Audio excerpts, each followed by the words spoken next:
Assalamualaikum warahmatullahi wabarakatuh. Hari ini saya akan memberikan kuliah tentang hepatitis A dari Divisi Gastroenterohepatologi Departemen Penyakit Dalam Rumah Sakit Dr. Sutomo FK UNER Surabaya. Saya Umi Maimunah, dokter spesialis penyakit dalam, konsultan gastroenterohepatologi. Ini anggota divisi kami dari gastroenterohepatologi penyakit dalam, dari Prof. Hirnomo hingga yang terbawah Dr. Amin Fidiani. Topik dari hepatitis A akan saya berikan antara lain pendahuluan. Ini outline-nya ada pendahuluan, epidemiologi, gambaran klinis, komplikasi, prognosis, terapi, prevensi, dan tentunya resume. Hepatitis ya, itu adalah suatu keradangan yang ada di hati. Itis itu radang, hepar itu liver ini ya. Kita ketahui organ tubuh kita yang paling berat adalah 1,5 kilo organ tubuh liver itu ya. Dan sangat vital, kan nggak ada hatinya kita nggak bisa hidup ya. Liver berfungsi untuk menetralisir racun dari tubuh, untuk melawan infeksi, ya, membantu proses pencernaan dengan enzim-enzim yang dikeluarkan oleh hati, dan menyimpan energi, gula membentuk energi juga, vitamin, mineral, dan produksi hormon-hormon. Itulah fungsi hati yang sangat krusial untuk kita. Hepatitis adalah radang hati yang ditandai dengan adanya inflamasi. Taunya di mana?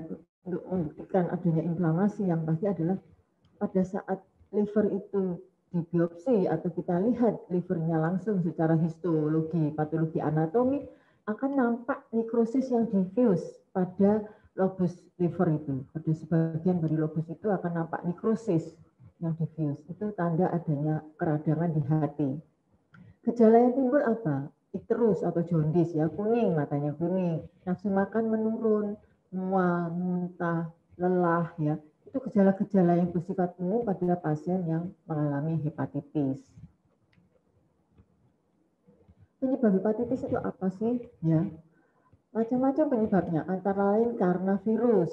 Ya, virus itu juga ada macam-macam. Virus hepatitis misalnya, virus hepatitis bisa A, B, C, D, dan E. Ya, bahkan sampai sekarang ada hepatitis G, T, ya, T.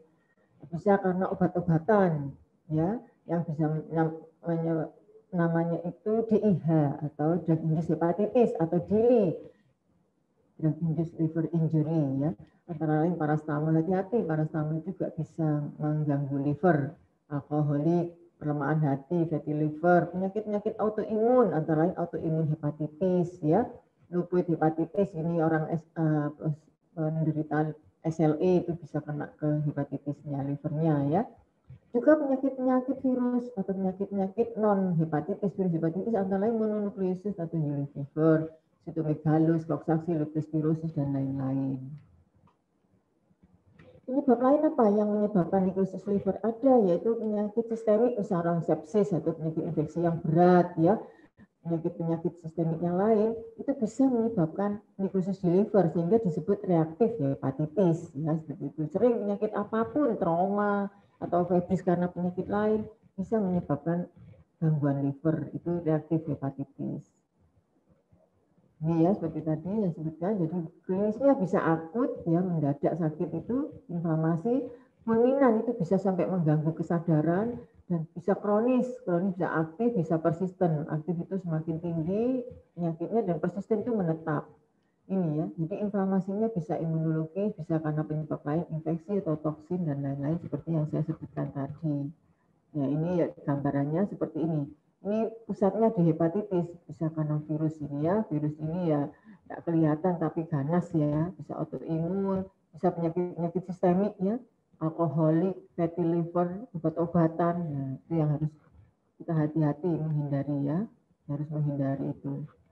Terus etiologi yang bukan hepatitis tetapi menyerang liver. Jadi mengenai liver tapi tidak menyebabkan hepatitis di liver. Misalnya apa?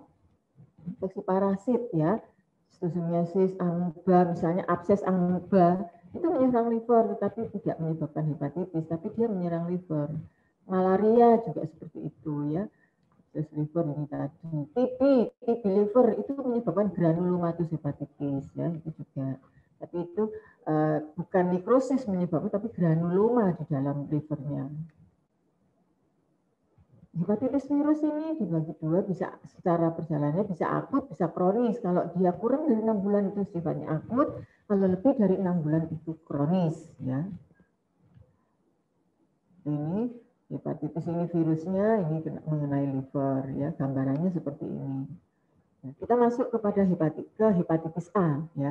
Hepatitis A, orang menyebut hepatitis K, itu bisa juga pemikiran kita ini adalah hepatitis A akut. Karena apa? Karena hepatitis A ini terjadinya hanya sampai kurang dari 6 bulan. Ya, 99% itu kurang dari 6 bulan, tidak akan menjadi kronis. Jadi kalau kita kena hepatitis A, ya beruntunglah daripada kena hepatitis B dan C seperti itu, karena A itu tidak akan menjadi kronis. Cuman kalau kena hepatitis A, maka ini yang kita takut ini terusnya menonjol sekali ini ya, jaundice matanya kuning, SGOT, GPT juga tinggi sekali, dan bahkan sampai ribuan, itu yang kita takutkan sampai terjadi fulminan ya. Jadi tetap dijaga supaya tidak sampai fulminan ini ya. Harapkan hepatitis kalau akut itu harusnya kurang dari 6 bulan. Dan di sini hepatitis A yang kita bahas ini hepatitis A akut ya. Karena tidak kita temukan yang hepatitis A kronis ya. Hepatitis A bagaimana? Hepatitis A ini dibandingkan dengan B, C, dan E ya. A ini seperti E, ya sifatnya virusnya RNA, single strand virusnya. Kalau B, C, D itu double strand atau DNA. Dan dia penularannya fekal oral, jadi dari mulut, bubur, jadi makanan hati-hati ya, tidak lewat darah dan cairan tubuh. Ini fekal oral. Ini masa ada inkubasinya sekitar 30 hari ya, sama tidak menjadi kronis. Lain dengan B dan C ini kronis. Ada imunisasinya ya, tidak spesifik tapi, dan ada vaksin. Ya seperti itu. Jadi ada vaksin hepatitis A, cuman jarang yang memakai karena menganggap kalau kena tidak akan menjadi kronis seperti itu ya. Jadi yang dipakai sekarang yang sering adalah yang juga program itu hepatitis B, yang A itu ada juga yang memakai, ada yang tidak karena ya tidak, karena merasa tidak akan menjadi kronis ya. Bagaimanakah epidemiologi hepatitis A ya? Bagaimana penyebaran hepatitis A? Ini tadi saya sebutkan adalah kontak fekal oral. Jadi hati-hati kalau makan dan minum bersama-sama. Itu akan, kalau ada satu kena hepatitis A, pasti akan yang bersamaan makan itu akan terkena hepatitis A. Sering ini terjadi di pondok-pondok, di barak-barak ya. Itu akan terjadi outbreak hepatitis A, foodborne epidemic. Jadi makan bareng-bareng, satu piring besar bareng bersamaan, itu harus hati-hati kalau ada yang kena hepatitis A ya. Banyak terjadi di negara berkembang, negara yang penduduknya padat, itu sangat sekali dan bisa kontak person to person dari orang ke orang ya. Inkubasi tadi saya katakan rata-rata 30 hari, dapat terjadi semua umur, tapi yang paling sering adalah anak-anak dan orang muda.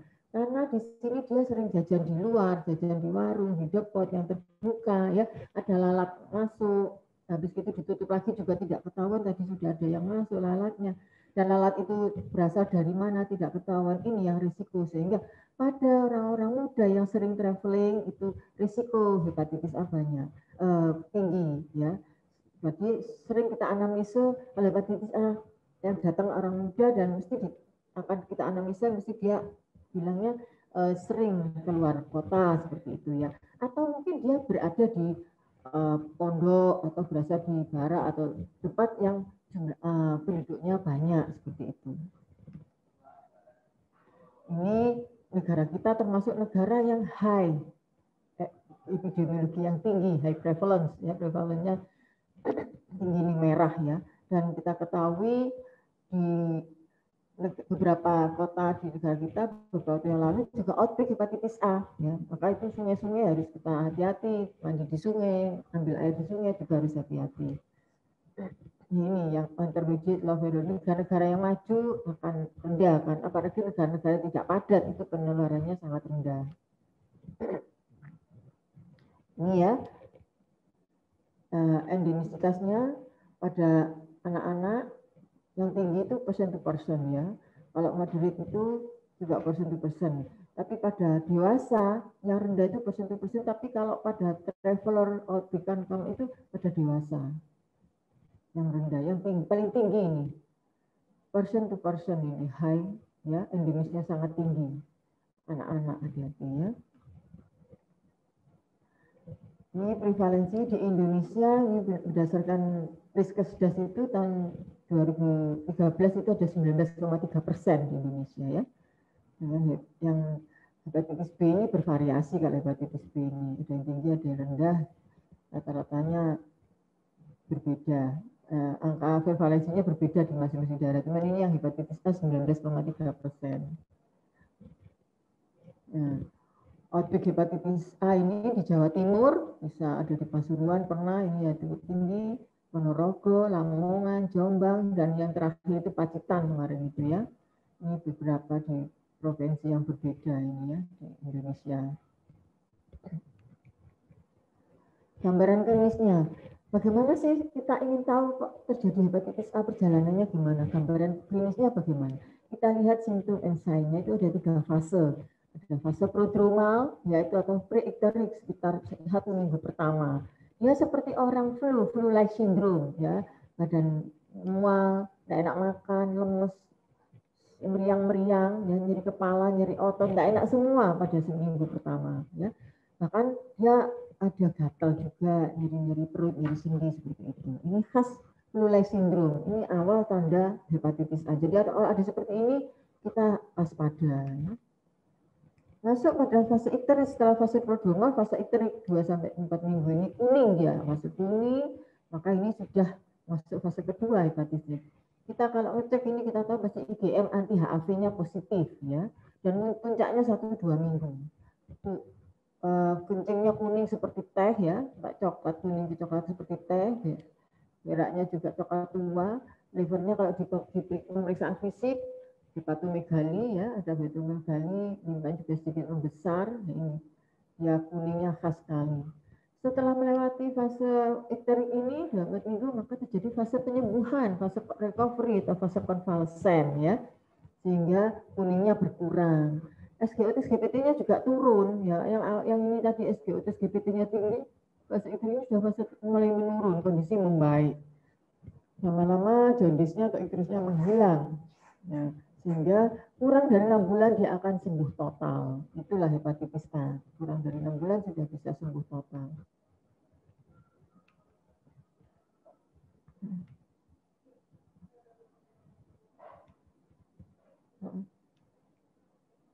Nah, ini bagaimana laboratoriumnya? Peningkatan transaminase terjadi pada fase prodromal awal. Pada awal-awal itu mulai meningkat, SGOT-GPT-nya mulai meningkat. Puncaknya pada fase icterus, dia akan tinggi, bahkan bisa sampai ribuan, bisa sampai 2000. Kemudian turun pelan-pelan pada fase penyembuhan. Maka hati-hati di atas 500 kita harus waspada ya, kita rawat bed rest-kan dia ya. Dan biasanya SGPT atau ALT-nya lebih tinggi Pak daripada SGOT atau AST. Itu khas untuk inflamasi akut ini. Bilirubin juga akan tinggi dan sering-sering pada hepatitis A itu bilirubin direknya yang tinggi karena gambarannya sering tipe kolestasis, jadi gambaran bilirubin direk yang tinggi atau tipe obstruktif ya. Juga kalau ada pemeriksaan gamma GT 5NT akan terjadi peningkatan ya. Tapi tidak harus ada ini. Yang penting kita sudah tahu IgM anti HV positif, bilirubinnya tampak gambaran tipe kolestasis, kita sudah tahu itu adalah hepatitis A akut ya. Ini gambaran hemostatisnya ini tidak ada peningkatan dan ada leukopenia, leukositosis dan peningkatan LED ini gambaran khas untuk virus. Ya.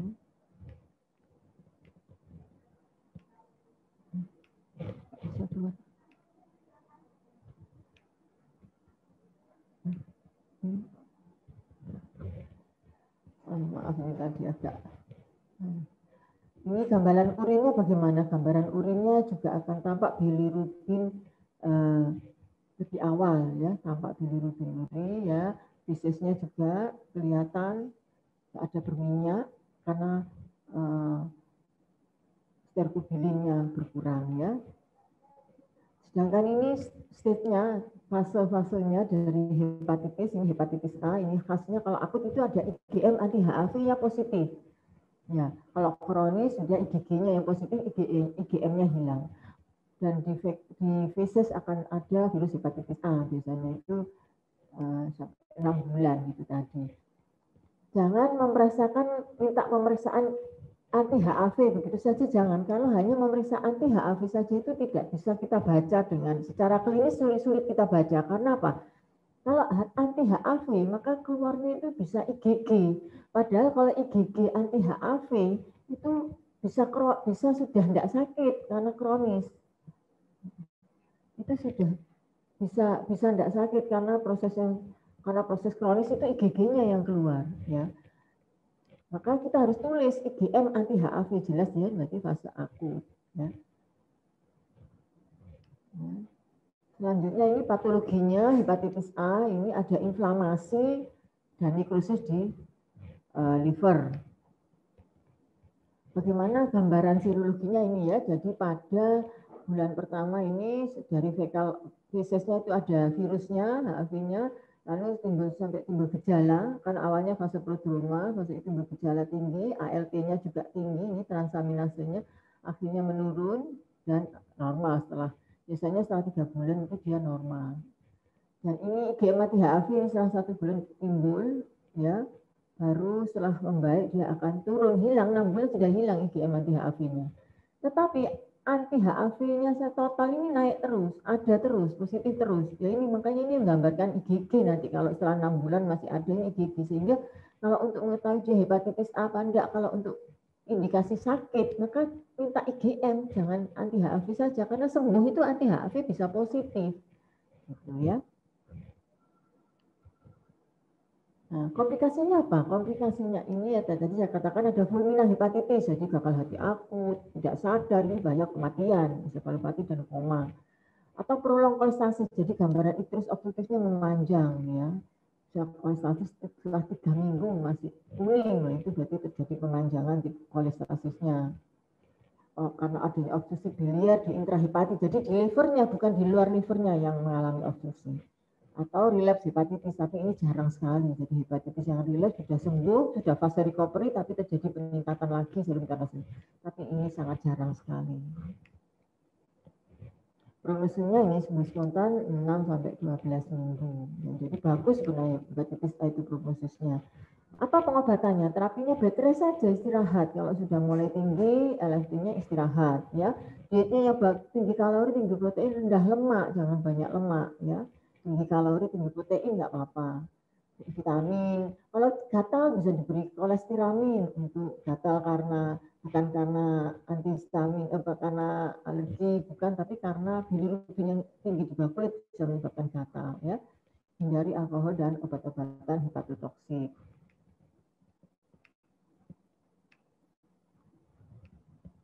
Ya. Apa pencegahan hepatitis A?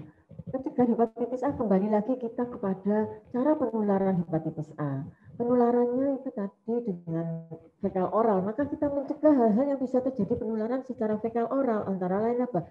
Kebersihan diri, personal hygiene ini yang paling penting. Cuci tangan setiap akan makan dan setelah melakukan sesuatu selalu cuci tangan ya. Kebersihan barang-barang kita untuk keperluan makan minum juga harus dicuci, dibersihkan. Feses hati-hati, jangan kalau biasanya kan di daerah ada buang feses sembarangan juga tidak boleh, harus benar-benar dibuang, dibersihkan secara baik ya. Urinnya, darahnya juga harus hati-hati pada pasien-pasien hepatitis A. Isolasi feses harus benar-benar baik ya, harus benar. Hendaknya dilakukan sebagai bahan infeksius, barang-barang bekas pasien-pasien hepatitis A itu benar-benar harus diperlakukan sebagai bahan infeksius. Vaksinasi bisa, tadi seperti yang saya katakan, vaksinasinya bisa dilakukan sekali divaksin dan diulang setelah 6 sampai 12 bulan diulang. Jadi vaksin pasif ini gamma globulin tapi jarang dilakukan. Ya, kesimpulannya atau resumenya, hepatitisnya termasuk hepatitis virus akut, terjadinya tidak sampai melebihi 6 bulan atau karena akut saja tidak sampai menjadi kronis.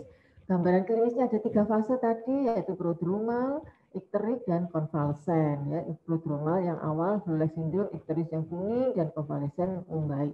Ikterik itu kuning, dia SGOT sudah sangat tinggi, SGPT sangat tinggi, konvalesen semuanya mulai membaik. Tapi hati-hati diingat, biasanya membaiknya adalah SGPT-nya dulu turun, bilirubinnya turunnya belakangan. Tapi tidak apa-apa, tidak usah takut. Ya. Kok SGPT turun, bilirubinnya tidak turun-turun, masih tinggi. Gitu. Apa-apa, nanti pelan-pelan turun juga ya. Penularannya melalui fekal oral, kebersihan diri, lingkungan harus diperhatikan terhadap makan barang-barang dan peralatan-peralatan terkait makanan dan minuman. Terapinya hanya suportif, istirahat, makan diet tinggi kalori, tinggi protein, rendah lemak, dan banyak vitamin. Komplikasi yang berat adalah hepatitis fulminan yang sampai tidak sadar, sampai gagal hati akut yang bisa mematikan tetapi sangat jarang.